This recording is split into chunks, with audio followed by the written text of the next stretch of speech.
secara tiba-tiba, faj'atan, ya, secara tiba-tiba, sehingga dia kaget, Pak.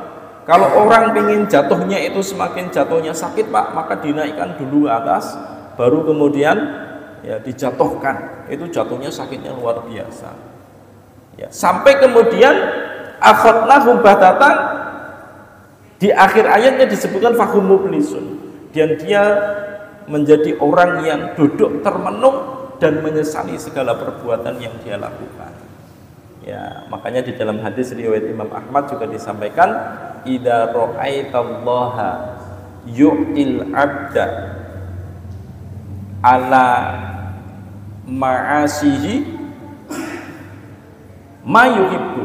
Kalau kalian melihat Allah ternyata masih memberikan kenikmatan-kenikmatan harta duniawi ini kepada orang yang masih bermaksiat kepada Allah, itu mayuhibbu, Allah sebenarnya tidak suka kepada orang yang seperti itu. Innama huwa istijrat, tetapi itulah yang disebutkan oleh Allah Subhanahu wa taala kalau orang itu sedang diberi oleh Allah, namanya istidraj, dilulu sama Allah, Pak. Ya, fatahna alaihim abwaaba kulli syai' tadi. Kami buka seluruh pintu-pintu kemudahan bagi dia. Pintu-pintu harta semua digampangkan semua, usaha gampang. Nah, itu kadang begitu, namanya ngelur, istijraj. Di sisi lain kita melihat orang mukmin yang rajin ibadah, sholat, rajin taklim, ternyata hidupnya susah kelihatannya. Ya, hutang punya, hampir jatuh tempo, anak sekolah dipondokkan, sudah beberapa bulan tidak terbayarkan. Ya, kadang hidupnya begitu, Pak, orang mukmin itu. Tapi apakah kemudian yang hidup begitu kemudian tidak barokah? Tidak. Karena kalau hidup begitu tidak barokah, banyak sahabat Nabi yang tidak diberikan keberkahan. Ya, sahabat Nabi itu ada yang kaya, ada yang miskin, Pak. Bahkan di dalam sirahnya itu disebutkan sahabat Nabi itu hampir mayoritas itu mereka dari kalangan orang-orang fuqara, ya, orang-orang miskin sebagiannya. Ya, mayoritas ya, bukan sebagian, tapi mayoritasnya. Maka kita kenal ada Abu Bakar As-Siddiq, ada Umar bin Khattab, ada Utsman bin Affan. Itu mereka orang-orang yang memiliki bisnis. Ya. Ada Abdurrahman bin Auf. Ya. Ada juga yang miskin, Ali bin Abi Thalib. Ali bin Abi Thalib itu kalau kita lihat riwayat sirahnya, itu bukan orang yang kaya. Ali bin Abi Thalib itu istrinya Fatimah, itu mantunya Rasulullah. Ali itu kerjanya membuat adonan roti di pabriknya orang Yahudi, Fatimah Az-Zahra itu, Pak. Kadang 3 hari tidak ada api di dalam rumahnya, tidak ada api. Apakah kemudian apinya tidak pernah memasak gitu loh, tidak ada yang dimasak gitu loh, Pak. Apakah kemudian yang seperti itu kemudian dia hidupnya tidak barokah? Enggak. Ya. Justru kadang malah hidupnya yang barokah itu yang model seperti itu. Ya. Asalkan dia dekat kepada Allah Subhanahu wa taala. Makanya ada satu istilah yang sering dulu pernah saya sampaikan, kullu syai'in la tuqarribuka ilallah fa innaha baghiyah. Segala sesuatu yang kita miliki hari ini kok tidak mendekatkan diri kita kepada Allah, maka itu musibah. Kalau kita punya istri kita tidak mampu mendekatkan diri kepada Allah, maka itu musibah, Pak. Kalau kita punya HP, punya kendaraan, punya rumah, tapi tidak mampu mendekatkan diri kita kepada Allah, itu musibah. Makanya bertentangan dengan Ibnu Rajab Al-Hambali ketika mengartikan apa itu barokah, yaitu segala kondisi apapun itu, segala perkara apapun itu yang membuat kita semakin dekat kepada Allah, itu namanya barokah.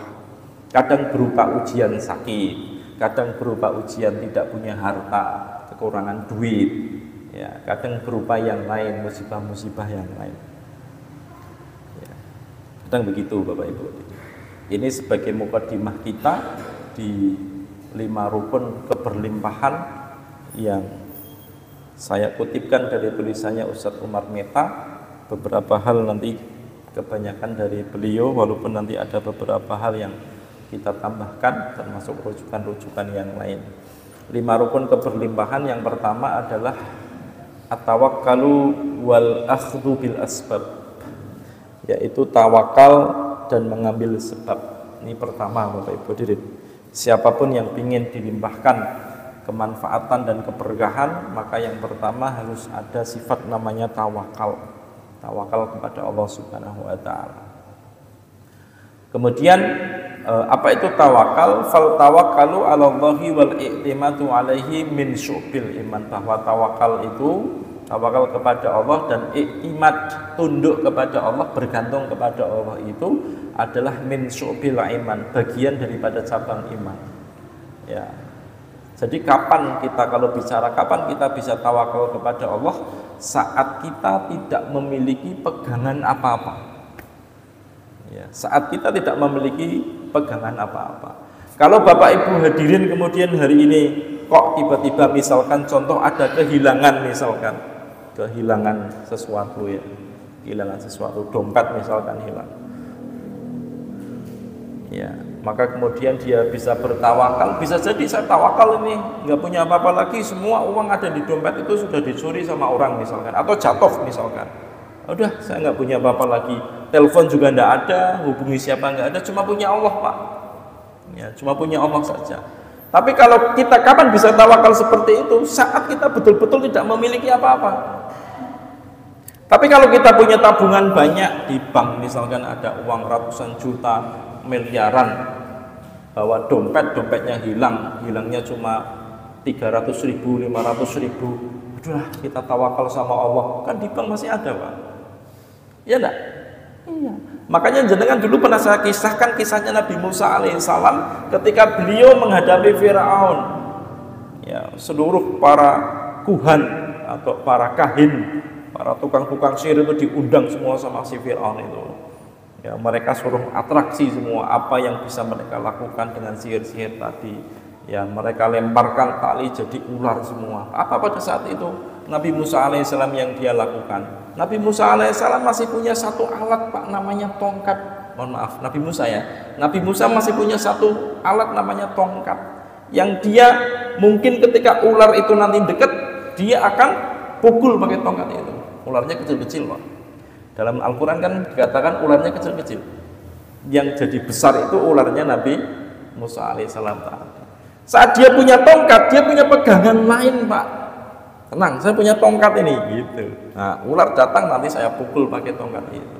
Tapi perintahnya Allah, ya, tongkat satu-satunya alat untuk menghalangi ular nanti kalau mau nyerang tadi Pak. Apa perintahnya Allah? Disuruh lempar itu Pak tongkatnya. Kalau sudah dilempar, kira-kira Nabi Musa berpegang sama siapa Pak? Padahal di situ diroyok semua itu, timnya Fir'aun semua itu di situ. Ya, semua itu diumpamakan begitu Pak. Jadi Fir'aun semua. Nah, di sini di situ semuanya ada penjaga-penjaganya yang kekar-kekar. Dia tidak punya siapa-siapa lagi. Satu-satunya tongkat pun yang nantinya buat mukul ular kalau mendekat pun disuruh buang sama Allah. Nah, pada saat itulah tawakal betul-betul tercipta Pak. Nah, kadang kehidupan kita itu begitu Pak. Kadang kita tidak punya siapa-siapa. Kadang orang meninggalkan kita. Yang dulunya akrab jadi jauh, semua orang meninggalkan kita tidak punya siapa-siapa. Ingin Allah mendapatkan pahala tawakal, ya, ingin agar orang tersebut, Allah inginkan agar dia bertawakal hanya kepada Allah Subhanahu wa taala. Nabi Ayub alaihissalam Pak, 18 tahun sakit, ya, dan sakitnya itu menjijikan Pak, sampai seluruh tubuh tinggal lisannya saja yang masih tersisa, mata semua ini sudah dipenuhi dengan penyakit gatal, sampai daging-dagingnya itu gigal berjatuhan, rontok ke bawah semua. Ya, semua tetangga-tetangganya menghindar semua Nabi Ayub alaihissalam itu. Semuanya pergi dari Nabi Ayub. Tidak ada yang mau dekat bau Pak. Ya, kalau rumahnya di rumah sana, rumah itu namanya di balik jalan sana itu Pak, sampai sini udah tercium baunya tidak sedap. Ya, sampai sini udah tercium baunya tidak sedap, ini mampu nih gitu. Sampai istri tercintanya yang dia harapkan mungkin untuk tetap setia menemaninya, pada saat itu istrinya meninggalkannya.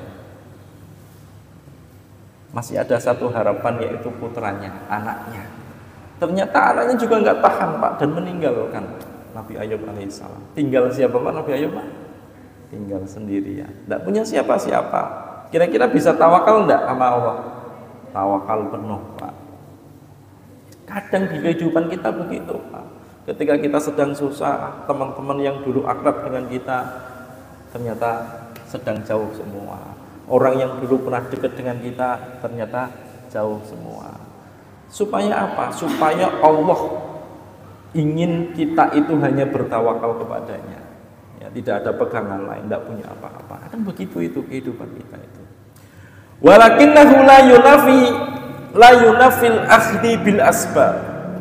Tetapi tawakal itu juga harus kemudian mengambil sebab, tidak boleh menafikan sebab. Ya, tawakal itu harus mengambil sebab. Maknanya apa? Maknanya adalah kita harus memiliki ikhtiar, usaha.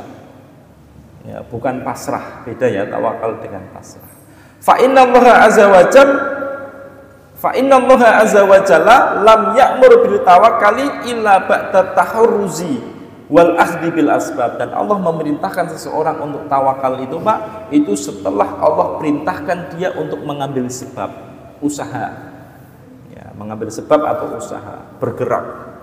Qala Allah Ta'ala wa syawirhum fil amri fa idza azamta fatawakkal 'ala Allah. Surat Ali Imran ayat 159.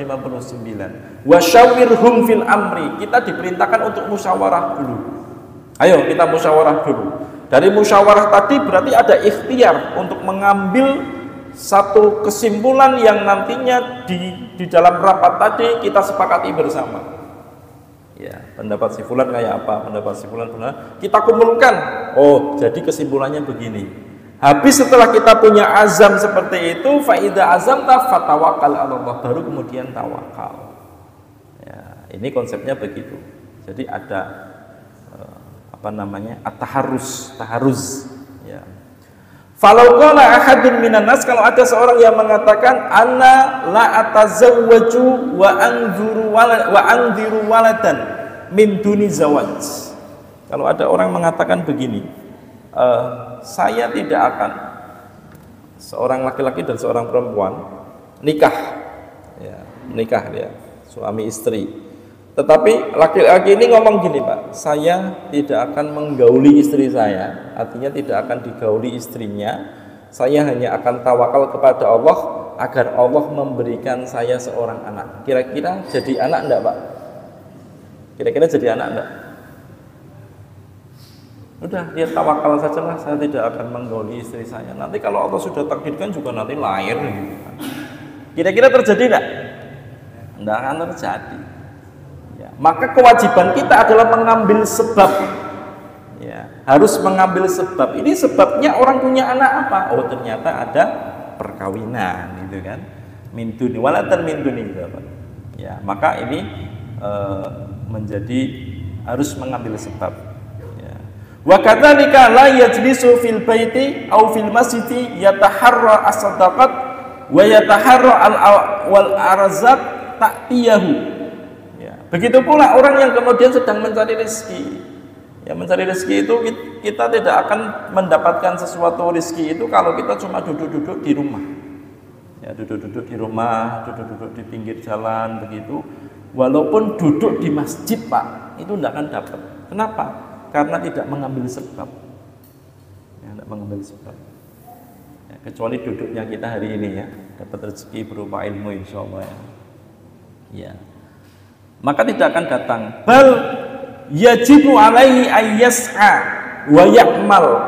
Tetapi wajib baginya adalah untuk dia itu mencari dan ya'mal, bekerja, wa yastahidu fi talabir rizqi al halal, dan dia berusaha untuk mencari rezeki yang halal. Nah, ini tawakal ya. Makanya apakah tawakal itu berarti meninggalkan usaha? Lau annakum kuntum tawakkaluna 'ala Allahi haqqat tawakkuli la ruziktum kama turzaqut tayru ta'tu khimasan wa taruhu bitonan. Ya. Seandainya kalian, kata Rasulullah SAW, itu betul-betul tawakal kepada Allah sebenar-benar tawakal, niscaya kalian akan diberi rizki sebagaimana rizki burung-burung. Ya. Bagaimana Allah memberi rizki burung-burung itu, Pak? Burung-burung itu ketika mereka pergi bangun pagi di pagi hari Pak, mereka pergi tujuannya kira-kira kemana Pak? Mereka tidak punya tujuan. Ya tujuannya misalkan kalau kita kan punya tujuan, saya pagi ini mau bekerja di kantor sana, kantor bupati misalkan, kan jelas kantornya. Nah ini burung itu pergi dengan tawakal tingkat tinggi Pak, yang penting terbang pergi nyari makanan. Kantornya tidak ada, pasarnya juga tidak ada. Kadang sudah sampai tempat makanan diusir sama bapak-bapak petani. Ya enggak? Ya. Mereka berangkat pagi-pagi dalam keadaan lapar dan pulang sore hari dalam keadaan kenyang. Itu burung Pak. Kalau kita tingkat tawakalnya itu seperti burung Pak, itu luar biasa. Akan diberikan oleh rezeki. Bahkan burung itu Pak, berangkatnya pagi, pulangnya sore. Ada nggak burung yang berangkatnya pagi pulang malam hari? Ada nggak Pak? Nggak ada ya. Ternyata burung itu ketika mencari rezeki berangkatnya pagi, pulangnya sore. Dan saya tidak pernah mendapati ada burung lembur Pak. Ada Pak ceritanya burung lembur sampai malam lek-lekan gitu. Belum tidur Pak, lembur gitu. Nggak ada Pak. Berangkat pagi, pulangnya sore. Dan dia bisa perutnya kenyang, tidak hanya perutnya dia saja, tapi perut anak-anaknya yang ditinggal di rumah, di susunya, di tempat tinggalnya itu juga bisa kenyang. Nah itu hebatnya tawakalnya burung itu begitu. Nah hari ini kita kerja kan sudah ada tempat kerjaannya Pak, kantornya ada. Kalau kita ngajar ya tempat ngajarnya ada. Kalau kita di rumah sakitnya sudah disediakan. Kalau kita mau jualan di pasar sudah ada semua. Burung itu tidak ada Pak sama sekali. Dia mencari, yang penting keluar terbang. Di mana ini kalau ada makanan padi di situ wah cari. Gitu. Qala Amr bin Umayyah radhiyallahu anhu qultu ya Rasulullah aqyidu rahilati wa atawakkalu 'ala Allah au ursilha wa atawakkalu. Ya, jadi ada Amr, seorang sahabat radhiyallahu an bertanya kepada Rasulullah, ya Rasulullah, apakah aku harus ikat dahulu unta tungganganku ini lalu aku bertawakal kepada Allah, atau aku lepaskan begitu saja lalu aku bertawakal kepada Allah?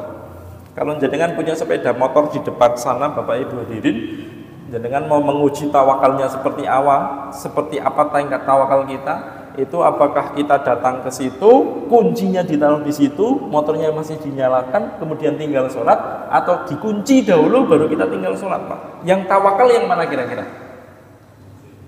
Yang tawakal yang mana? Yang tawakal adalah yang sudah berusaha dikunci, ya, dikunci, mungkin kuncinya tidak hanya satu ya, dirantai semua, dirantai di macam-macam, itu tawakalnya begitu Pak. Ya, ini sahabat bertanya begitu, apa jawab Rasulullah? Qala qayyidha wa tawakkal. Berarti ada usaha dulu. Qayyidha, ikat dulu, baru bertawakal kepada Allah. Kalau kok sudah diikat kok ternyata hilang, nah itu berarti ma asobaka min musibatin illa biiznillah. Tidak ada satu musibah pun di muka bumi ini yang menimpamu kecuali dengan izin Allah Subhanahu wa taala, kehendak Allah Subhanahu wa taala. Kita hanya bisa bersabar, atau pilihan yang kedua kita bersyukur. Ya, bersabar atau bersyukur saja. Ini yang pertama, Pak. Jadi tawakal kepada Allah Subhanahu wa taala. Yang kedua adalah birrul walidain. Ya, rukun yang kedua adalah birrul walidain. Di dalam Al-Qur'an maupun di dalam sunnah Nabi SAW itu banyak yang disebutkan dengan birrul walidain, perintah untuk berbakti kepada kedua orang tua. Ya, bagaimana orang hidupnya ingin diberkahi oleh Allah, salah satu pintunya adalah kedua orang tua, berbuat baik kepada kedua orang tua. Contohnya di dalam surat An-Nisa, perintahnya ya, ayat perintahnya, wa'budullaha wa la tusyriku bihi syai'a wa bil walidaini ihsana. Ya, beribadahlah kepada Allah, jangan kau sekutukan dengan sesuatu, wa bil walidaini ihsana. Kedudukannya birrul walidain itu setelah kedudukan tauhid iman kepada Allah, baru berbuat baik kepada kedua orang tua. Ya, qul ta'alau utlu ma harrama rabbukum rabbukum alaikum alla tusyriku bihi syai'a wa bil walidaini ihsana. Semua berkaitan dengan birrul walidain. Surat Al-An'am ayat 151. Wa qadha rabbuka alla ta'budu illa iyyah wa bil walidaini ihsana. Berkaitan dengan akidah, semua dikaitkan setelahnya itu dengan birrul walidain. Artinya di dalam syariat Islam, birrul walidain itu menduduki tempat yang tinggi, Pak. Berbuat baik kepada kedua orang tua itu menduduki tempat yang tinggi. Siapapun yang ingin diperbaiki kehidupannya, berbuat baik dulu sama kedua orang tuanya. Ini kunci, Pak. Kunci. Dan bapak-bapak mungkin dan ibu-ibu bisa melihat, ya mungkin tetangga kita atau saudara kita atau siapapun.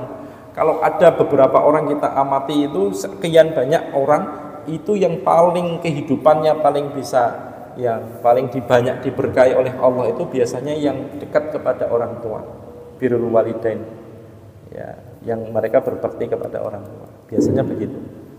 Ya. Di dalam riwayat Imam Bukhari Muslim dikatakan ayul amali ahabbu ilallah, amal apa yang paling dicintai oleh Allah? Rasulullah menjawab as-sholatu ala waktiha, ya, sholat pada waktunya. Sholat pada waktunya itu berarti sholat di waktunya. Nanti para ulama membagi 3, di awal, di tengah, dan di akhir. Nah, di awal ini yang paling afdol, paling utama. Jam segini boleh nggak sholat maghrib, Pak? Boleh, nggak jadi masalah. Tetapi ini waktu yang paling jelek, yang paling belakang. Ya, tidak seafdol yang paling utama, tidak lebih afdol dari yang waktu pertama dan pertengahan tadi. Kenapa? Waktunya sudah menjelang sholat isya. Ya, walaupun secara hukum fikih itu boleh saja. Nah, yang kedua, summa ayyu, qultu summa ayyu. Kemudian ditanya lagi, kemudian apa ya Rasulullah? Kemudian Rasulullah menjawab birrul walidain. Yang kedua adalah birrul walidain. Salat tepat waktu, birrul walidain, berbuat baik kepada kedua orang tua. Kemudian summa qala, qultu summa ayyu, apa lagi ya Rasulullah? Al jihadu fisabilillah, yaitu jihad fisabilillah. Disebutkan setelah birrul walidain. Ya, makanya ada sebuah istilah perbaiki kualitas hidup dengan birrul walidain. Ya, ada satu hadis, Pak, semua ibadah itu bisa dibalas di akhirat. Jenengan sholat hari ini, Pak, itu balasannya nanti bisa di akhirat. Jenengan sedekah hari ini, itu balasannya nanti bisa di akhirat. Jenengan haji, jenengan umroh, jenengan apa saja, amalan apa saja yang jenengan laksanakan hari ini di dunia ini, balasannya itu bisa dibalas di akhirat. Kecuali birrul walidain, ya, kecuali 2 hal, kata Rasulullah. Babani muajjilani uqubatuhuma fid dunya. Ya, ada 2 hal yang balasannya itu langsung diberikan di dunia. Yang pertama adalah al-baghyu. Al-baghyu itu kezaliman. Ya, kalau kita zalim sama orang mukmin, saudara kita muslim, Pak, itu balasannya cash di dunia. Ya, entah itu 1 tahun, entah 2 tahun, entah 3 tahun, entah 40 tahun. Ya, itu cash di dunia. Yang kedua adalah al-uquq. Al-uquq itu berarti durhaka sama orang tua. Durhaka sama orang tua, cash balasannya di dunia. Nanti kezaliman ini nanti juga dibalas di akhirat. Ya, kezaliman juga nanti dibalas di akhirat. Itulah kemudian yang disampaikan oleh Nabi Shallallahu Alaihi Wasallam. Ya, ini singkat saja ya. Kemudian birrul walidain itu akan berdampak kepada keturunan. Ya, wa birru abaakum tabarrukum abnaukum. Berbuat baiklah kepada orang tuamu, niscaya anak-anakmu akan berbuat baik kepadamu. Ini konsepnya begitu, Pak. Pingin anak kita itu baik sama kita, caranya adalah berbuat baik sama kedua orang tua kita. Pertanyaannya nanti akan adalah, Ustaz, bagaimana kalau kita baru tahu ilmunya dan saat ini orang tua kita sudah meninggal dunia? Bagaimana kita berbuat baik kepada kedua orang tua? Rasulullah SAW pernah ditanya, Abu Usaid pernah menceritakan sebuah hadis berikut, Pak. Bainama anna jalisun inda Rasulillah, ketika kami sedang duduk-duduk bersama Rasulullah, ija'ahu rajulun, datang seorang laki-laki minal ansori, dari Ansor, faqala ya Rasulullah, hal baqiya alayya min biri abawai syai'un ba'da mautihima abarruhuma bihi. Ya Rasulullah, apakah saya bisa berbuat baik kepada kedua orang tua saya padahal orang tua saya itu sudah meninggal dunia? Kemudian Rasulullah menjawab, na'am khisalun arba'ah. Ya, berbuat baik kepada kedua orang tua itu dengan 4 hal yang sudah meninggal dunia, Pak. Ya, kalau yang belum meninggal dunia alhamdulillah. Tapi kalau yang sudah meninggal dunia itu ada 4 hal kata beliau, kata Rasulullah Shallallahu Alaihi Wasallam. Apa itu? Yang pertama adalah as-salatu alaihima. Yang pertama adalah mendoakan keduanya. Yang pertama, Rabbi fili wali walidayya warhamhuma kama rabbayani shaghira. Yang kedua, wal istighfaru lahuma. Beristighfar untuk kedua orang tua, memintakan ampun kepada orang tua. Wa infadu ahdihima. Yang ketiga, memohonkan ampunan, menunaikan janji mereka dan memuliakan teman mereka. Kalau bapak kita dulu punya teman masih hidup, Pak, nah itu caranya berbuat baik kepada bapak kita itu dengan memuliakan teman-temannya dulu sejawat, ya, konco-konconya dulu, ya, memuliakan mereka dan menunaikan janji. Pernah janji misalkan bapak ingin ngasih seseorang apa gitu, nah tunaikan ahli warisnya, anak-anaknya. Yang keempat adalah menjalin silaturahim dengan orang-orang yang tidak akan menjadi saudaramu kecuali melalui perantara ayah dan ibumu. Sedulur ketemu ning dalan gitu loh. Sedulur ketemu ning dalan, entah itu teman kantor, entah teman apa begitu, disambangi. Ini 4 cara yang dikatakan oleh Nabi di dalam Musnad Imam Ahmad, disampaikan oleh hadis Abu Usaid. Ya, karena waktunya habis, insya Allah kita akan lanjut rukun yang ketiga di pekan yang akan datang. Kita tutup dengan doa kafaratul majlis. Bismillah, subhanakallahumma bihamdika asyhadu an la ilaha illa anta astaghfiruka wa atubu ilaik. Wallahu a'lam bishawab. Assalamualaikum warahmatullahi wabarakatuh.